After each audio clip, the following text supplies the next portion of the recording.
Najprej pojasnilo, z Jernejem sva referat seveda pripravila skupaj, ampak odločila sva se, da ga ne bova predstavljala v duetu, tudi zato, da se izogneva kakšnim logističnim zapletom. In potem je, glede na mojo večjo afiniteto do nošenja kravat, padla odločitev, da to predstavitev predstavim jaz. In najprej se seveda želiva organizatorjem zahvaliti za povabilo, da spregovoriva o tej temi, o kateri je bilo že marsikaj povedanega in je vsekakor pomembna. V svoji predstavitvi pa želiva povzeti to, kar je že znano in hkrati dodati nekaj novih poudarkov, ki nas bojo morda napeljali k drugačnemu razmišljanju o tej temi. V svoji predstavitvi bova govorila najprej o nekem širšem kontekstu, o tem, kako se v Evropi in seveda tudi v Habsburški monarhiji začnejo razvijati in kako se razmahnejo nacionalizmi. Potem bova seveda govorila o ožjem kontekstu, o slovenskem nacionalizmu tega časa, Bleiweisu in Dežmanu, o njunem razmerju, o njunem odnosu in seveda predvsem o njunem razhodu. V sklepu pa bova poskusila dati nekaj poudarkov, ki po najinem mnenju prispevajo k boljšemu razumevanju tega razhoda, ki bolje pojasnjujejo razloge za ta razhod. Torej, narodi so gotovo nov fenomen, so produkt nacionalizmov. In nacionalizme si je, če odmislimo redke izjeme, mogoče zamisliti šele od časa razsvetljenstva, v politični praksi se uveljavljajo seveda šele za ameriško in francosko revolucijo. Toda obstaja več vrst nacionalizmov in več vrst nacionalizmov srečamo tudi v Habsburški monarhiji, kjer se te ideje, tako kot drugod po Evropi, začnejo pojavljati ob koncu 18. in v začetku 19. stoletja. Pojavljajo se ideje, ki želijo narod ustvariti iz celotnega prebivalstva Habsburške monarhije, ideje o nastanku nekega večkulturnega, večjezičnega avstrijskega naroda. Niso imele prav veliko zagovornikov, ampak ob koncu 18. začetku 19. stoletja jih bomo nekaj našli. Seveda govorimo o času, ko so narodi še vedno predvsem ideje, ko so narodi še vedno predvsem konstrukcije, ki obstajajo na papirju, ne pa v družbeni realnosti. Zelo podobne tem zamislim državljanskega nacionalizma, zamislim avstrijskega naroda, so zamisli pokrajinskih, deželnih nacionalizmov, ki se tudi pojavljajo v tem obdobju. Srečamo jih v Dalmaciji, kjer razpravljajo o nacione Dalmata. Srečamo jih na Češkem, kjer Bernard Bolzano razpravlja o dvojezičnem češkem narodu. Narodu, ki ga ne zamejuje jezik, ampak narodu, ki govori dva na češkem prisotna jezika, se pravi češko in pa nemško, zamejen pa je z deželnimi, z provincialnimi mejami. Take zamisli se pojavljajo sporadično, pa vendarle tudi na Kranjskem. Najdlje pa se verjetno ohranijo na Ogrskem, kjer še tudi v obdobju, o katerem danes pravzaprav govorimo, tudi v obdobju po marčni revoluciji, na nek način, vsaj na ravni nekih deklaracij, pa vse do konca monarhije obstajajo zamisli o madžarskem, ogrskem narodu kot narodu več jezikov in več kultur. O narodu, ki ga zamejujejo meje dežel krone svetega Štefana. Seveda v poznejših desetletjih tudi madžarski nacionalizem vse bolj gre v drugo smer in sicer v smer etnolingvističnih nacionalizmov. To pa je seveda tretja kategorija nacionalizmov, ki se pojavljajo v Habsburški monarhiji. To so nacionalizmi, ki sami sebe opredeljujejo in zamejujejo z jezikom.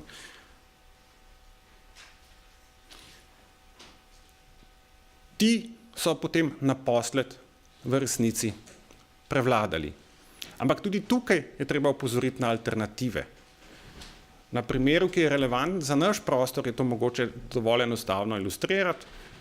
V prostoru, v katerem živimo danes, se pojavljajo zamisli o slovenskem narodu in te so se seveda potem širše uveljavile in prevladale, ampak hkrati in še dolgo potem se pojavljajo tudi zamisli o ilirskem narodu, marsikdo Slovane razume kot en narod.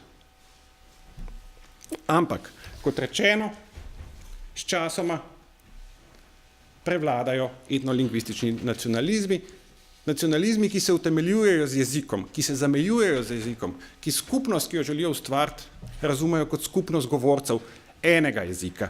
In posledično se v teh etnolingvističnih nacionalizmih izjemno poudarja seveda vloga jezika.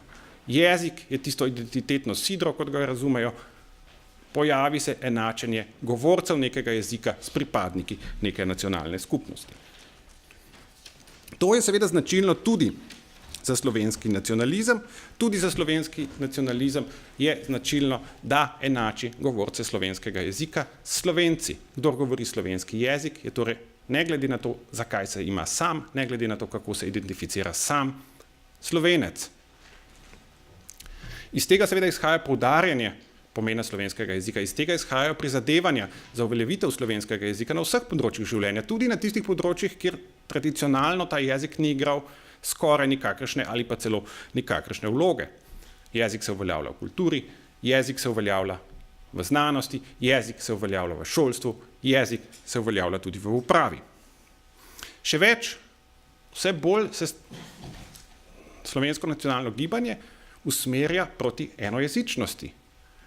Edini jezik, ki naj bi ga ljudje uporabljali, in tukaj je seveda slovenski nacionalizem zelo podoben ostalim srednjeevropskim nacionalizmom, nacionalizmom v Habsburški monarhiji, edini jezik, ki naj bi ga ljudje uporabljali, je njihov nacionalni jezik in sicer v vseh situacijah in vedno. V tem jeziku naj bi potekalo šolstvo, uprava, kultura, znanost. V resnici je seveda tako, da so mnogi akterji v nacionalnem gibanju se zavedali pomena drugih jezikov, zlasti seveda v habsburškem kontekstu nemščine, priznavali potrebo po učenju nemščine, v začetku pogosto javno, pozneje največkrat samo še privatno. Mnogi so si seveda dolgo celo dopisovali v nemščini. Ampak zaznavanje vsekakor premik, ki ga bolj jasno zaznamo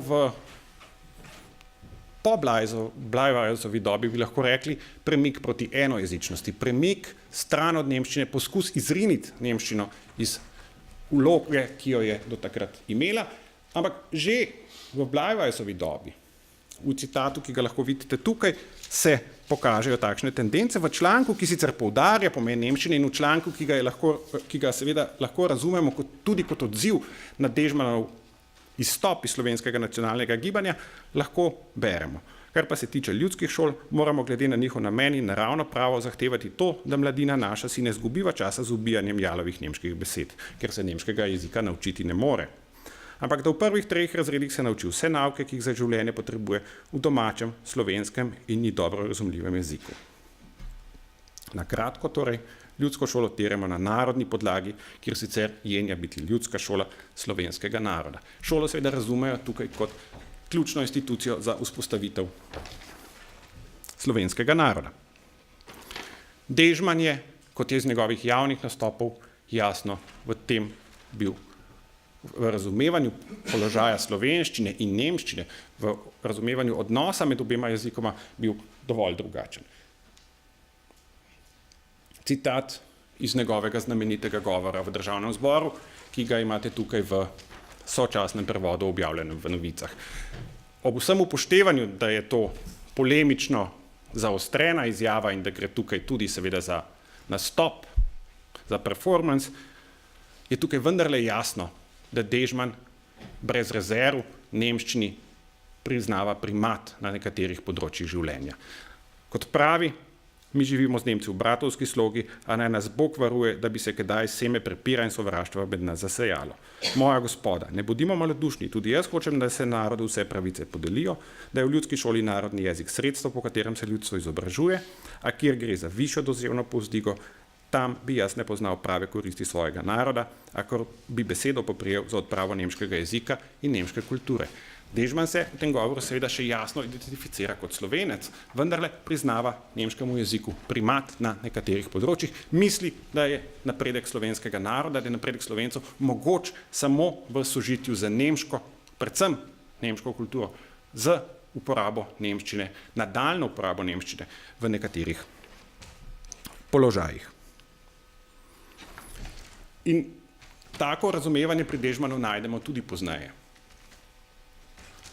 Večkrat še poudarja pomen nemščine za kulturno življenje, za znanstveno življenje, za marsikatero področje slovenskega nacionalnega razvoja pravzaprav. In treba je dodati nekaj. Dežman v takem razumevanju, v nasprotju s tem, kar so trdili mnogi akterji slovenskega nacionalnega gibanja, niti približno ni bil osamljen. Novejše raziskave zelo jasno kažejo, da ima precejšen delež prebivalstva zelo podoben odnos do nemškega jezika. Če so si nacionalistični aktivisti prizadevali za to, da bi Slovenci, ljudje, ki so jih oni imeli za Slovence, svoje otroke vpisovali samo v slovenske šole, da bi se izobraževali ti otroci samo v slovenščini in sicer na vseh nivojih, kolikor je bilo pač to v danih razmerah mogoče. Pri prebivalstvu se zasledimo mnogokrat zelo drugačen odnos do jezika, bistveno bolj pragmatičen odnos do jezika. Nemščino še vedno pogosto razumejo kot sredstvo socialnega povzdiga. Nemščino razumejo kot jezik trgovine, kot jezik ekonomije, kot jezik znanosti, včasih tudi kot jezik kulture. Zato marsiki srečamo slovensko govoreče starše, tudi starše, ki se opredeljujejo za Slovence, ki svoje otroke vpisujejo v nemške šole. Tudi kakšen znan slovenski nacionalistični politik tistega časa je svoje otroke poslal v nemške šole. Dežman torej v resnici ni tako velika izjema, kot se zdi marsikdaj. Ampak kje so pravzaprav razlogi za ta drugačen odnos do jezika, ki pravzaprav v marsičem razlaga tudi Dežmanov razhod s slovenskim nacionalnim gibanjem. O tem je bilo v zgodovinopisju že marsikaj zapisanega in zgodovinarji so že opozorili na osebna nesoglasja, celo na konflikte med akterji slovenskega nacionalnega gibanja. Konflikte, ki imajo različne razloge. Med drugim seveda tudi ideološka ali pa politična razhajanja. Iz korespondence Dežmanove in iz drugih virov poznamo različna razumevanja prihodnega razvoja avstrijske habsburške države. Poznamo različno politično usmeritev Dežmana in nekaterih drugih ključnih akterjev slovenskega nacionalnega gibanja tistega časa, tudi seveda Janeza Blajvajsa. Je pa še tretji dejavnik, ki ga morda doslej nismo dovolj upoštevali, pa bi ga po najinem mnenju bilo potrebno, in sicer gre tudi za karierne izbire. Dežman ni samo ravnatelj deželnega muzeja, Kranjskega deželnega muzeja, ampak je tudi mednarodno uveljavljen znanstvenik. Znanstvenik, ki je uveljavljen v srednjeevropskem prostoru. Zato je za njegovo nadaljnjo karierno pot seveda na nek način pragmatično in s tem tudi razumljivo, da ima nemščina tako velik pomen. Njegova nadaljnja karierna pot bi bila brez nemščine preprosto nemogoča. Čas republike pisem v latinščini je seveda v tem času že minil. Znanost se je odvijala v živih jezikih, ampak vendarle znanost, ki bi presegla ozke okvire, preprosto ni mogla potekati v slovenščini, ni se mogla razvijati v slovenščini. Dežman je to seveda lahko poznal iz osebne izkušnje in to je bil seveda tudi njegov osebni interes. Nemščini se preprosto, kot nekdo, ki je imel ambicije biti širše uveljavljen znanstvenik, ni mogel odpovedati. To na nek način tudi pojasnjuje verjetno njegov odnos do nemškega jezika in potem tudi njegov razhod z slovenskim nacionalnim gibanjem, ki se, kot rečeno, v tem času vse bolj premika v smer enojezičnosti. In če je ta razhod zelo znan, če je bil škandal svojega časa, je vendarle treba opozoriti, da Dežman ni bil edini, ki je svojo kariero začel kot nacionalni aktivist znotraj slovenskega nacionalnega gibanja, pa pozneje se od tega gibanja oddelil, morda ne tako javno, morda ne z eksplicitnim prestopom ali pa sploh ne s prestopom na drugo stran, k političnim nasprotnikom, v tem primeru k kranjskim ustavovercem, ki so bili percipirani kot nemška stranka, ne brez razlogov. Ampak vendarle, Fran Miklošič, Jožef Štefan in podobni so tudi mnogi bili aktivni v nacionalnem gibanju, pisali pesmi, se tudi politično angažirali, vendarle njihova znanstvena kariera je skoraj izključno, zlasti potem, ko so dosegli neko stopnjo, potekala v nemščini. In od tega nacionalnega gibanja so se v resnici skozi svojo kariero ne morda javno in ne morda eksplicitno odmaknili. Mnogi seveda tudi sploh niso bili več politično angažirani, ampak vsekakor je tukaj mogoče zaznati določene paralele z razvojem v Dežmanovem primeru. Ampak stvari, ki sem jih zdaj povedal, so pravzaprav dovolj očitne in na nek način je vprašanje, zakaj o njih sploh govoriti. Nama se zdi o njih pomembno govoriti zato, ker želiva v sklepu opozoriti na par točk.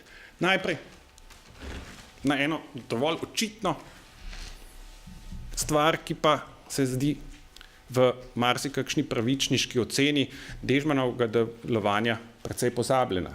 Namreč, tako Dežmanove kot tudi Blyvesove izbire so bile seveda njune in vse te izbire je potrebno razumeti v kontekstu njunega časa.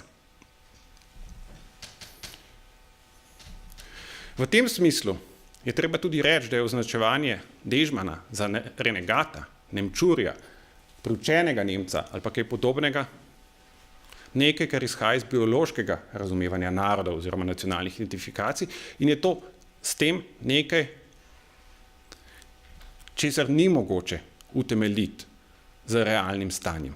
Nacije pač niso biološke formacije, nacije niso stvar genov, rodu, krvi, nacije so skupine, ki se formirajo na podlagi identifikacij ljudi.